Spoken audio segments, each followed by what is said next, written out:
Hello and welcome to a bonus Main Street Magic episode.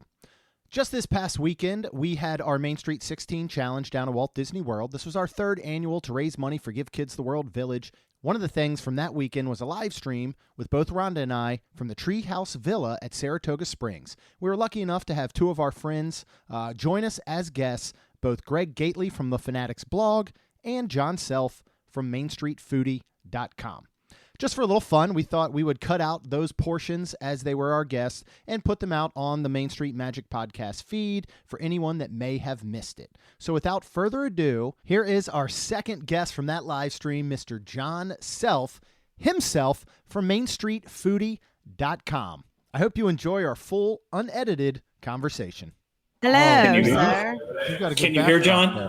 We can hear John. Oops. How are you, buddy? I'm in an undisclosed location that food bloggers know about. Oh, I'm like trying to look. Where is it? Are you? What park are you in? I was going to sit because Greg sat in my office spot that I normally type in, so I couldn't sit there. But I am in the same park. I am in Epcot. Oh, really? I have no idea where that is. Now this is a game for me. What are you looking to accomplish? That's Brown at Derby. Epcot? No, that's Hollywood. That'd be at Hollywood.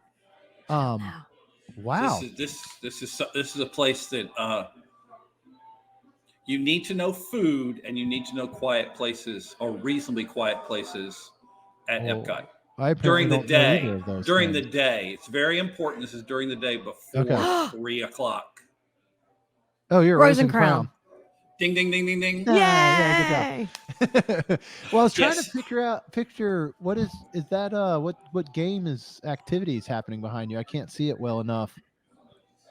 It looks like rugby, but I can't tell because I have a huge player also that you can see on you can see from there. Yeah. All right.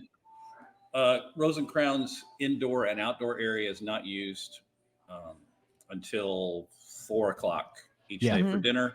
But the pub opens, well, that's a complicated story that requires an entire blog of itself. I went over yesterday. But let's just say the pub itself opens much earlier. Yes. Usually at 10:30 sometimes. I got an unofficial answer from the cast members yesterday. That was my project yesterday. I was going to every place that's not technically listed properly by Disney in Epcot that has a lounge or a place like that.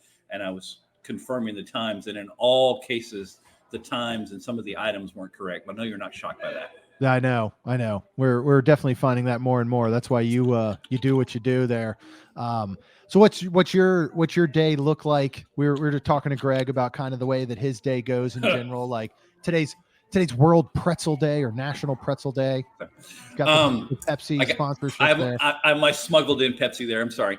That's bad. I was sponsored by Coke in the old days. What does my normal day look like? Well, what's a day like? What's a day like today or yesterday when something like World Pretzel Day is happening? Yeah, yesterday the original plan was to go to Hollywood Studios.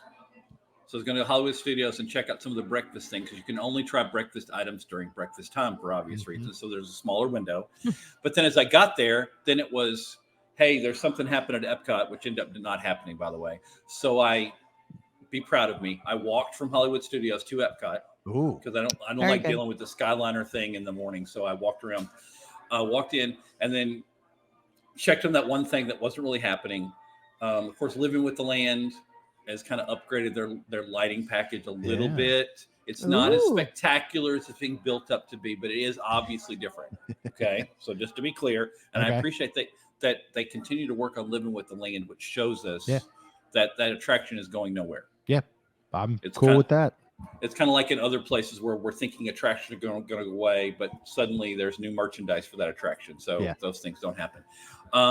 Then I needed to confirm prices for the popcorn stands in the area formerly known as Future World in Epcot. I would like them to bring back the sour cream. Can you work on that? Yeah. You want the sour cream for which thing? The Epcot popcorn they used to have over near the Imagination You Pavilion. mean the sour cream flavored? Yes. Okay. Sorry. Yes. Let me say this with all due respect. I love you, Rhonda, but I don't think Disney loves you regarding this. Okay, I'm sorry. I don't think that's happening anytime soon. I'm sorry. She's been pushing it for 5 years. Nothing. I love that. I would keep it. I brought our popcorn bucket. I brought our annual pass holder popcorn bucket. Well, let's get some popcorn, but not the sour cream one. We're not getting. You have to get some pop. Well, that's where you get the maple popcorn, but that's a different conversation. Yeah. So then I finished all of that. Double checked some pricing stuff at Connections Eatery. I keep doing that. I'm sorry if you get confused calling Connections Cafe and Connections Eatery.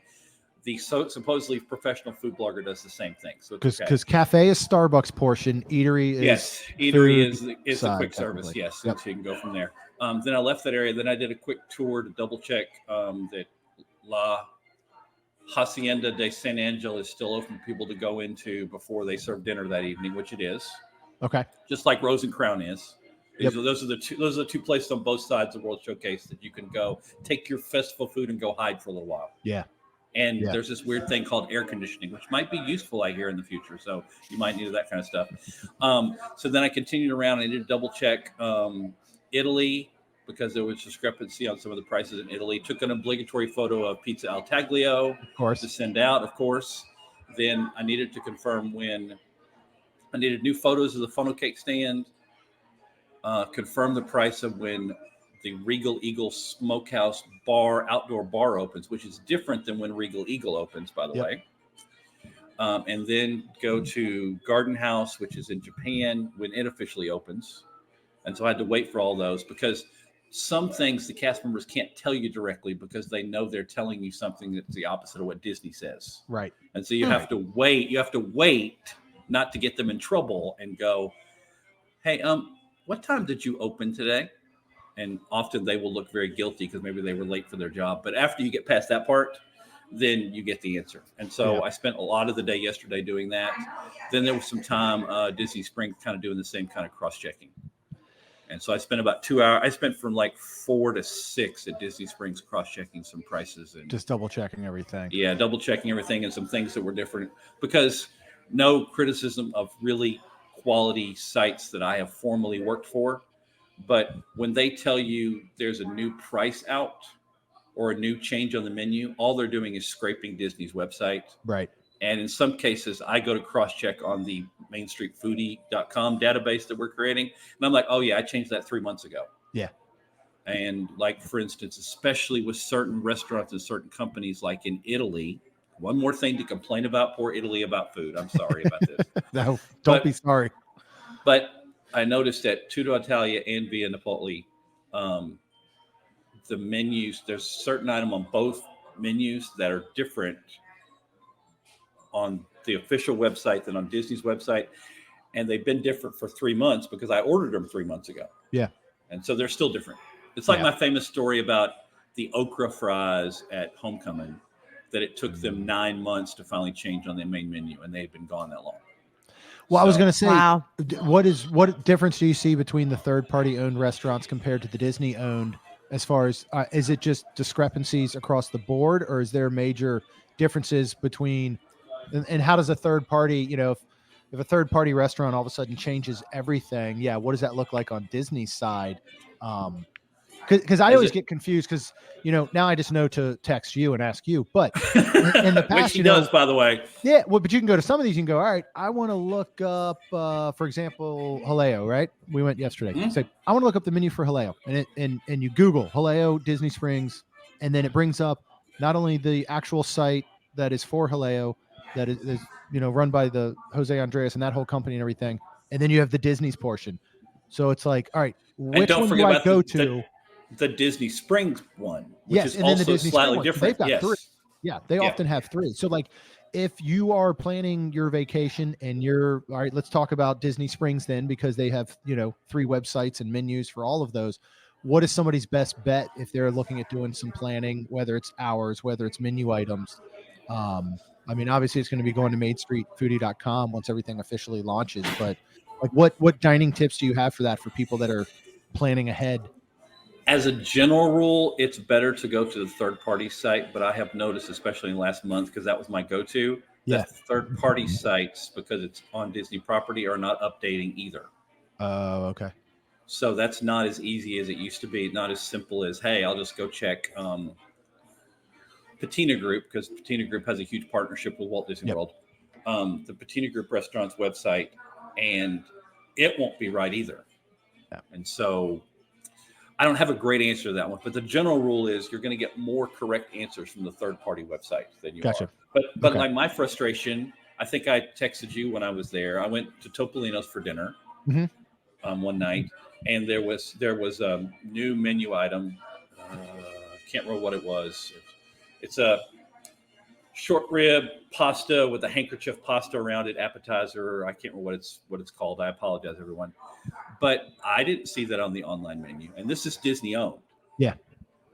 And the server said, yeah, it's been on the menu for a month. And I said, because then they realized who I was, I said, yeah, we can't get Disney to fix this. It takes a month. If it takes a month for Topolino's, how long does it take for Cosmic Rays? Right. How long does it take? And so that's not a criticism of Walt Disney World per se. It's just a problem as you try to plan your Disney vacation, because they're trying to coordinate over 200 restaurants. Yeah. And if you count stands and carts that they don't even list on their website, which I've spent a lot of time working on this morning already, you've got up to maybe 300 food locations. Wow. They've got to keep track of all of that. And we all know that they do a lot of third-party stuff, just like Universal does, just like SeaWorld does, just like Knott's Berry Farm does out in California. It's just hard for them to keep up with it. And so a lot of things slip through the cracks. But when you're letting things slip through the crack at Topolino's, California Grill, Steakhouse 71, which is a recurring thing I found just this week alone, it means there needs to be another resource, which of course is why I've committed so much time to Main Street Foodie. But everyone who's listening to your podcast knows that. Yes, they do.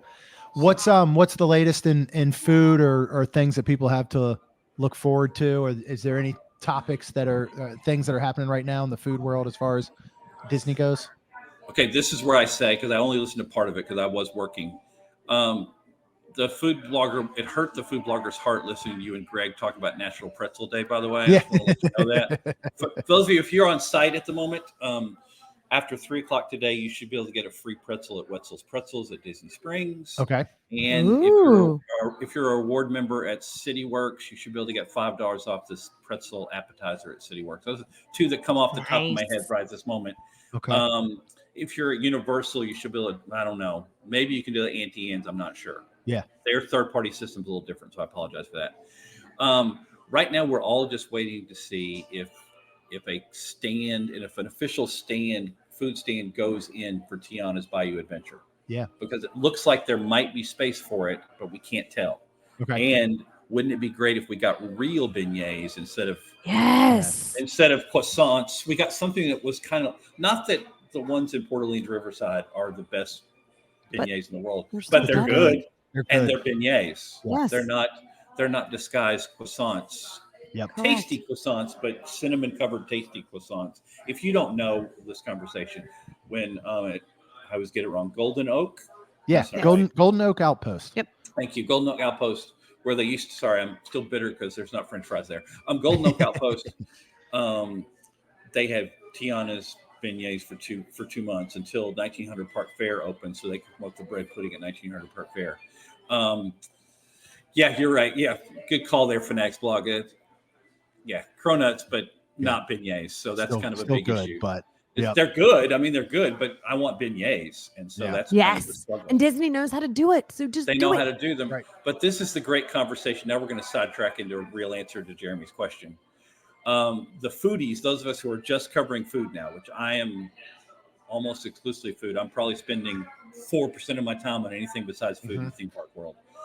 We're waiting on Blue Ribbon Corn Dog stand to finally open in the boardwalk. That's what I was going to ask. And Gwendolyn Rogers cake bake shop to finally open. How's it looking over there as far as the cake bake shop goes? Okay, shameless plug. You can go to Pastor Jon Self on Twitter. I bet you can see all these photos. But the Blue Ribbon, they're a lot closer, but I would say they've got another couple of weeks until they're probably open. Okay. Cake bake. Well, if it happens this summer, that'll be awesome. Is that what they're still trying to say is summer? They on their official website, on Gwendolyn Rogers Cake Bake Shop's official website, they still have their September blog up from last year of we hope to open early in 2024 when they changed it from opening in the spring. Yeah. So yeah. Well, We'll see. Rhonda, you can do the pickle corn dog once Blue Ribbon opens up. Absolutely. Gross. Sounds amazing. I was Greg and I'll go. Yeah. You and Greg can go, and I can do that thing where I say, what's the horrible thing you don't like that I'll go eat? Because I'm not the person who should be reviewing the pickled corn dog. No, you and me both. We'll go find something else. Greg and I'll do it. Yeah, and you and Greg, I'm sure will do a fine job, and I will take notes and give Greg credit. There you go. All right. So if you had to get a pretzel today on Disney World property for National Pretzel Day, what pretzel are you getting? Oh, I'm going to the Kringle Bakery for that pretzel. How is that? Oh yeah, we need to try that thing, because it's a pretzel. Sure yes, and it is a pretzel, but it's also the trick of, you know how you have, it's the principle when you're, as I've returned to being a single guy, when you're a single guy and you just have average food, all of a sudden you cover it with chili and cheese and bacon and it all tastes better. This is the same principle except with sugar and fruit. I could ask Amy to bring one. She's right now they're over there too. But maybe have her bring one back, and then we can knock it off our list already today. Yeah, that's on my agenda for later. I'd have to head to Jock Lindsay's, but that's unfair because they just fill their pretzel with meats and cheese. Yeah, they just cover it with a whole bunch of stuff. But sorry, maybe you're unaware. You weren't planning on going to Jock Lindsay's for happy hour, were you? No. Good, because they don't have it anymore. Really? No more happy hour. Oh my gosh, why? That's been gone for a while. I don't know. I do know we did. I was as the handle on this video should give you a clue. Not that I'm opposed to drinking. Okay, I've been to church events where we drank, but I make a really good designated driver.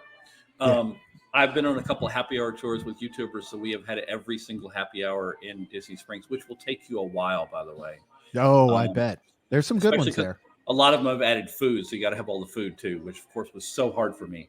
Yeah. But Jock Lindsay's is not on the list anymore. Oh, that's a shame. So what is a good happy hour? Just say food wise that going on at Disney Springs right now. Oh, food wise is still the winners are STK and Haleo. Okay. Haleo. Yeah. And both of them have happy hour or sangria hour on the weekends also, not just during the week. Yeah. But if you're looking for the best bang for your buck beverage wise, it's at Stargazers. Yes. So we're playing at Hollywood. Yep. I've heard that. Yeah. And I counted all the tables at Planet Hollywood because that's information you need to know when you're making reservations and why it's hard to get certain tables at certain restaurants. Yeah. Because, one of the people I've partnered with that I hear you partner with, I believe it's Mouse Dining. I believe they make it easy to hard to get dining reservations. Yes. When you have the data from their searching and the data of how the tables are and how they book them and how they staff their servers, which I've been working on for months and months and months. I don't have all of it because you can't get all of it, but I counted all the tables at Planet Hollywood and I'm like, oh, this makes more sense. Or like at Via Napoli where they have, 89 two tops and they just combine them all. Yeah. That's the reason they maneuver stuff. Or, these are things you have to kind of know when you plan. Well, why can't I get my group of 5 at this restaurant? Well, that's because they only have 2 6 tops in the whole restaurant and they don't like to combine tables. Yeah. So they tend not to do that. But yeah, Stargazers is probably, if you're looking for the beverage, Stargazers is probably your best way to go. I tend to go to STK and we used to do that. And Frontera. They have now Monday through Thursday appetizer 30% off 2 to 6. That's one we need to head back to. So, our last experience there wasn't the best, so it's one we've just marked off our list for Frontera. Yeah, for several years. Well, I know I did a review for some site that's deliciously important nationally, and it wasn't glowing, but it had to do with the fact that the building layout and the bathrooms were messy. Yes. And the service was awkward. Yep. The food wasn't Rick Bayless quality, but it was close. Right. And that was our experience. The problem was it just didn't measure up to what I was looking for. Right. Yeah. So what is not John the food blogger, but just John the guy who wants to go eat, where if work is not happening, you don't have to worry about covering something for your daily, job and blogging and all. Like, what are your favorite restaurants just to eat at on your own? And they might not, maybe it's not a Topolino's, which everybody else, loves, but just something you just love to go have, like almost your guilty pleasure? Okay. This is kind of one of those standard food blogger podcast questions. So I have several answers to this. Let me go with this. If I'm staying on Disney property, I really like going to Topolino's. Mm-hmm. I am one of those people. There is tangible evidence, if you look online, that I love going to Homecoming, but I believe you can follow my social media and be aware of that. Be aware of that. Yeah, for one side, I ranked it when you figured in value, price, experience, and what was another factor? I can't remember what it was. Homecoming came out as the top table service restaurant on property. Really? Now, granted, you know how that is when you figure in different categories. Yeah. Like if obviously Victoria and Albert's is the best place. Right. Okay, that's not up for discussion. Right. But when you figure in value and price and all these other things, I tend to find myself at Everglazed a lot. Mm-hmm. Often for the burger, because the burger combo is $19 with fries and a drink. Ooh. Yeah, we haven't had that. Oh yeah, that you need to have that. So you need. Is it on one of their donuts, or is it on their like kind of almost sweet roll regular thing that they do breakfast with? It's kind of closer to the sweet roll. Okay. All right. But visualize, because they are the same company. Visualize Chef Art Smith making you a fast food burger. So you know it'll be bad for you, and they don't pretend about that. Oh yeah, Splitsville, Homecoming, and Everglades are part of Millennial Restaurants. Yeah, I knew Splitsville. I didn't know that Everglades was. Yeah, Everglades is. Well, you should have had that clue if you'd seen the Homecoming menu, because they now serve Everglades donuts. Oh, I didn't know that. Yeah. So, but I tend to be there a lot. Obviously, over at Universal, we're well aware that I'm at Thunder Falls Terrace a lot. Mm-hmm. I love it there. I'm at the Palm a lot, which is arguably value-wise. Once you figure in value, arguably the better steak option in the area at theme parks. Yeah. When you figure in value, I mean, Shula's is obviously at theme parks the best steak, but when you figure in value, the Palm is better. And Palm still has a happy hour also, so that's important. Okay. We never did make it there. Yeah. To the Palm. The guilty pleasure for me is probably Chewy's, not Chevy's. Maybe people get that confused. Chewy's, which is an Austin-based Tex-Mex restaurant. We love it there. I tend to go there for the creamy jalapeno sauce, and so that tends to be my guilty pleasure. The one here in Kissimmee and the one on I-Drive, they bring the jalapeno sauce out with the chips, so you don't have to ask anymore. You used to have to ask. We used to ask if ours has that. We have the Chewy's up at the town center that we'll go to. Yeah, it's been a hot minute. Anytime you ask for creamy jalapeno sauce, they will bring it out to you. Okay, we'll have to. We'll have to try that. Yeah, I've done enough off-site dining stuff lately that's still kind of my guilty pleasure. It's not. I mean, don't misunderstand me. It's not going to blow you away. It's not going to be. But I'm happy and things work well. Tex-Mex food got me through seminary the first time. So when I was in Fort Worth with my first seminary degree, so I survived. I think that's really the only things that jump out at me, because I really have, because of what I do now, eating at least a theme park meal a day. Yeah. I've eliminated all, not intentionally, but pretty much. I can't tell you the last time I went to a fast food property offsite. Yeah. Yeah. I was going to say, I mean, if that's pretty much all you're doing, I would think when you're not eating for work, I would think you'd almost just be like, you know what, I'll just take whatever. Like, I don't even want to go to a place like. Well, when I was still based in Illinois, it would always be, when I was there taking breaks from work, it would always be, here's the rice cooker, here's something boring meat in the crock pot, here's some beans, and that's what I would eat every day. But it's ironic, because as a tennis professional teaching and playing, I would have McDonald's on the sleeve and Coke on the sleeve, so I could walk into McDonald's and get whatever I want whenever I wanted it. And so it's a weird change to not be eating that. Of course, that's too funny. I now weigh the most I've ever weighed, but I'm not, burning 15 billion calories a day either. Yeah, but I'd say you're still probably burning a good amount walking through theme park. I mean, how many on average are you hitting all 4 parks a day? I once a week I check the menus at every quick service restaurant in the 4 parks. That takes about 5.5, 6 hours. That's next year's challenge. We're not doing a ride challenge. It's going to be check every quick service menu, and let's see if anybody can beat Jon Self, and that's how we'll raise money. Well, I've been working on it for a while. Good luck with that, by the way. And you got to get the data right, because what did it first take? How long did it first take you compared? Like, how much time have you shaved off, knowing now that you have a routine of, all right, here's how it goes. Just boom, boom, boom, boom, boom. That's funny. It took a good full 2 days. That's it? Because Animal Kingdom and Magic Kingdom are so far apart. Yeah. No, we're not counting Disney Springs. We're not counting the resort quick services. Right. Oh, geez. I can't do those weekly. Right. I do Disney Springs weekly. Yeah. But I can't hit every single resort weekly. Disney has made it easier because, sorry, I'm about to say something negative. I think as our friend Greg likes to say, I think he probably said it, we're selling the dream of Walt Disney World, and we all love it. That's why we're here. Yep. We love the theme parks. We love the experience. We're selling the dream. In my attempt to sell the dream, I'm going to discourage you from eating the same quick service item at the values, and we'll call them Value Plus, Art of Animation, and Pop Century. It's the same food now. It used to be those quick service restaurants, those quick service operations were better, and it's not. And I, just for the record, because I have many character flaws, but this is not one of them. Hey, Jeremy. Yep.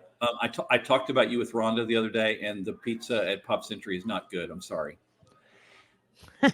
Well, I haven't had it there in a long time, because remember the last time I did have it, I hated it. Remember we got it. We had Liz with us when we did Halloween. We did Mickey's Not So Scary, and it was when because they were doing. I don't know if they still do the family one where they give you like a whole pizza and some breadsticks and whatever. And that was the last time we actually had it there, and it was awful. What I do miss is when they were doing their artisan pizzas for that very short. Okay. You mean for that short amount of time where they had specialty items that were different at their food service? Yep. Same with like Landscape of Flavors was one of our favorite quick service spots, and now they don't do anything different. You're getting the same stuff you're getting everywhere else. And I'm being Debbie Downer or Gloomy John or whatever you want to be right now. I know I did a review because I do a lot of vegan, a lot of gluten-free reviews, because that's become a bigger, more important issue. We have plenty of people in this group alone who dine that way. The Korean Impossible Burger, which is the standard go-to easy thing, they've had it at the All-Stars for a while. It's now the same thing at Pop, the same thing at Automation, and it's the same thing at Centertown Market at Caribbean Beach. I haven't been able to check at Coronado, but I'm just going to give you a hint. It's not good. Yeah. I would suggest something else. And I know as a vegan, it's awful you just have to have a salad. But if I were at those food courts and I'm doing, because usually I'll take a day and I just review vegan items for the day, or I make sure I get the data. I've walked into food courts and I'm just going to get a salad today because that's all I can get. Yeah. Because the other stuff I know is not good. Yeah. We're excited to do. I mean, speaking of food courts, I'm excited for Captain Cook's and actually staying at Poly here in a few days. Of again going and getting something that at least is a little bit different. What do you recommend over at Cap? If we're going to be in the monorail loop area there for a couple nights, what some recommendations you have that we try and check out, whether it's quick service or snack type items? Yeah, the standard go-to at Captain Cook's is the pulled pork nachos. I think that's what they still call them. I would avoid what I reviewed, whatever it was, their spicy Korean chicken bowl. It's got the gochujang sauce. Okay. I always say that wrong. It wasn't good. And I was really disappointed because both Universal and Disney have been using that sauce less, and I really like it, and it wasn't good. Pretty much anything with the pulled pork at Captain Cook's is safer, because we're not trying to compare this to table service. We're just trying to have a decent quick service. Yeah. I'm excited for noodles and pot stickers at Tambu, of course. Yeah, and I need to get over there because I have to double check, because they keep changing what you can order off the main menu there, off the Ohana menu. Yeah. Sorry, for those of you unaware, there's the bar outside of Ohana where you can order items off the Ohana menu, but they keep changing what you can order. Well, you should come and hang out with us. Yeah. Well, we're gonna find out. I may need to. At Gasparilla Island Grill, I've heard nothing but good things about the Cuban sandwich. Ooh, that's up your alley. Yeah, I love Cubans. You love a Cuban sandwich. And remember, even our friends, Chuck and Amy, didn't she have the gluten-free? Yeah. Yeah, she thought it was really good. So those would be the things that would jump out at me right now. Jeremy needs to have the non-plant-based Loco Moco at Kona Cafe. It's back. Yeah. Okay. The Loco Moco. It came back a couple weeks ago. I haven't been over there to try it yet. Can you do a like, I know some of the spots, I mean, I'm thinking of just like Three Bridges, which of course is a little bit different because they don't take reservations. Can you do a mobile to go order at like a Kona Cafe? Could I just get Loco Moco mobile, pick it up, and then take it back to the room? Or could I even walk to the front potentially, do you know, and just ask if I can get it to go? Here's the smart aleck answer. Yes, but no. Okay. Are you staying at the Polynesian? Yes. Then yes, you can. Oh, cool. Okay. And I want Loco Moco in the morning. If you're not officially, you cannot. This is a new trend about mobile ordering. They're trying to limit the people coming to certain hotels. Yeah. And they're in the process of enforcing it. Where you used to be able to say, "Hey, I got a mobile order I'm picking up at Captain Cook's." Yep. And they're like, "Nope." You'd park there, cancel the mobile order, and then walk to Magic Kingdom. Hey, now I will say we have used this trick, but we bought it. We went through with it. We've done when we were been driving because we wanted to go hang at Bar Riva. We've done mobile order. What we did the last time is we mobile ordered 4 or 5 desserts. Yeah.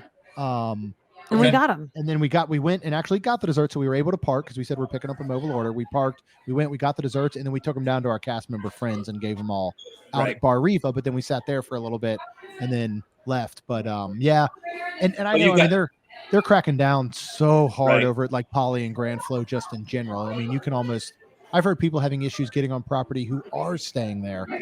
Like, I can tell you when I went to 1900 Park Fair, not a hosted event, 1900 Park Fair on the weekend, they were really tight at the Grand Flow about it. Yeah. I'm like, come on, guys, I'm not that big a deal, but you at least, there's enough people here who know what I'm here for. Mm-hmm. And it was like, you need to be gone in 2.5 hours or however long the parking pass was, and we're going to come by and check. Wow. And so I was like, okay, whatever, guys. I mean, I don't care I live here now. I don't care, and I do this for a living. But it was like, what are you going to do for the average guest that's coming to 19 Park Fair on the first weekend? Yep. Yeah. So that was just my concern. Just those things you got to watch for is when we're visualizing the magic of Walt Disney World, we expect every single thing to be perfect. Well, we live in the real world, and not everything's going to be perfect. And so you've got to kind of watch that. So don't overpromise yourself that it's going to be perfect and wonderful, because it'll be good enough. It will. So. No, I think that's a great way to almost end off, because we're going to close off our wonderful little live stream here. All of this, of course, and John, thank you for joining. And all of this for Give Kids the World in the Village. You can go to mainstreet16.com. You can go ahead and still donate there and all. Will we see you tonight? I forget. Are you just getting a chance to make it to trivia? No, I have 3 different places I have to be tonight. Sorry. All right. This is kind of like There's last only year. one of you though, John.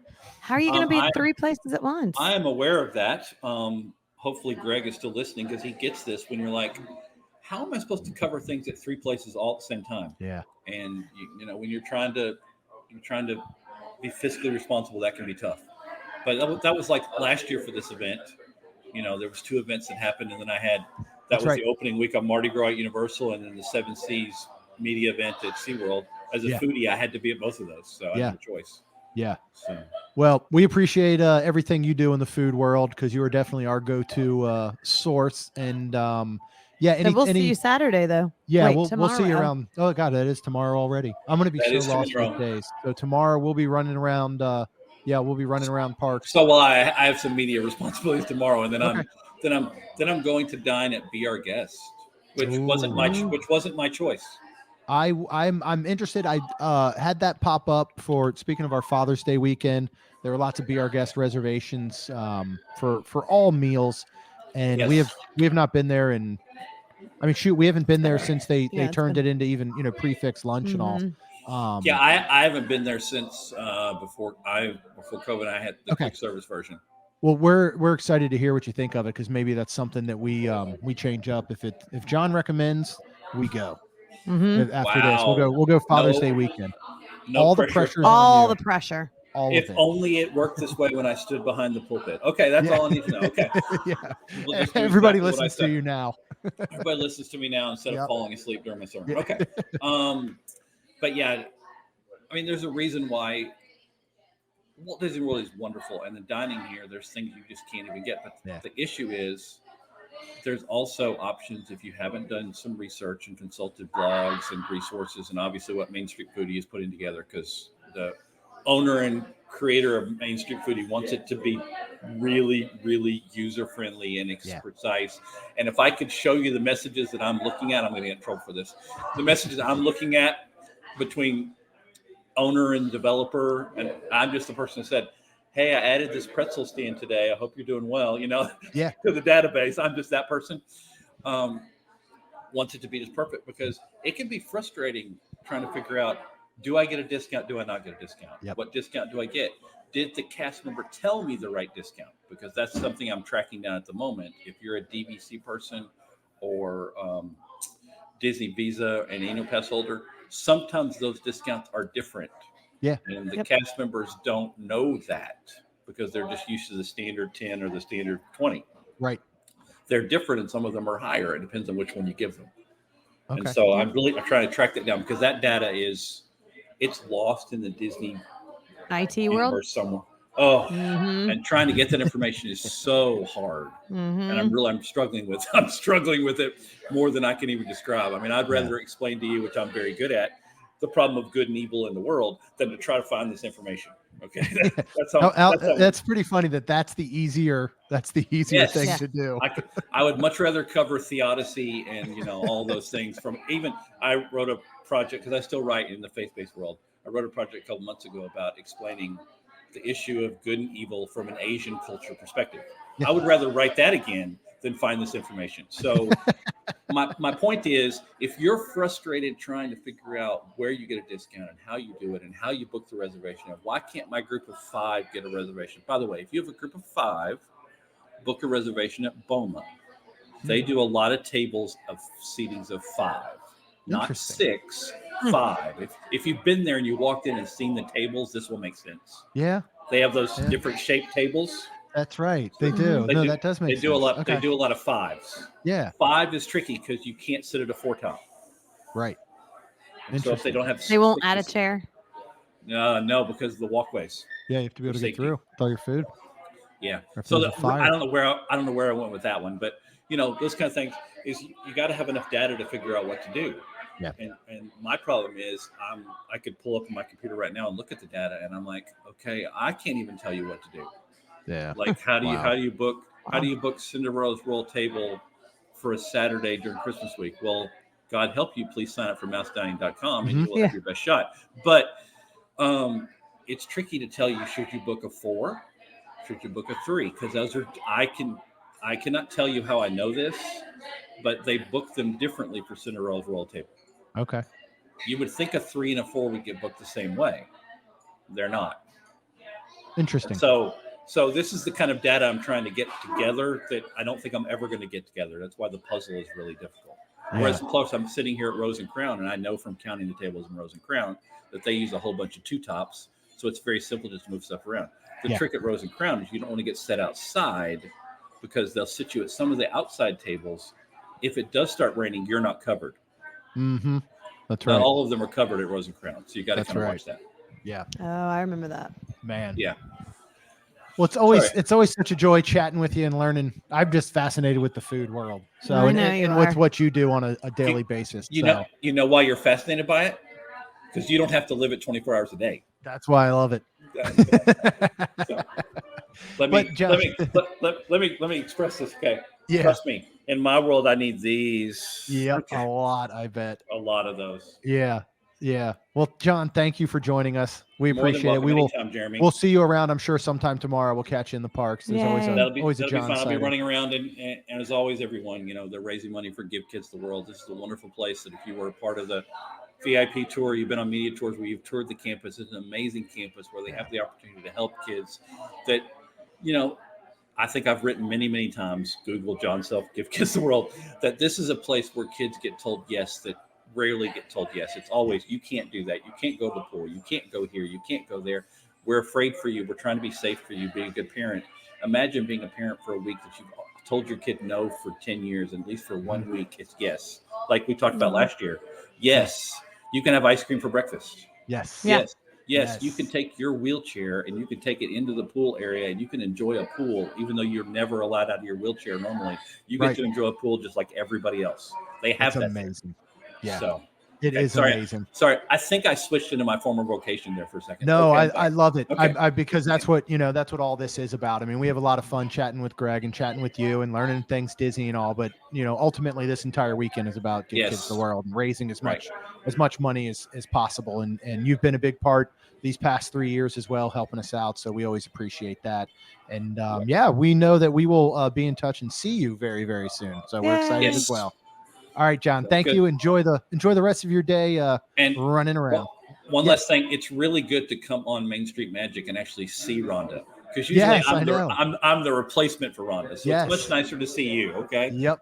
Thank you, John. I'm sure the audience appreciates hearing your voice more than mine. So yeah, usually. Well, thank you. All right, buddy. We'll talk to you soon. Okay. Thanks. Bye. Bye.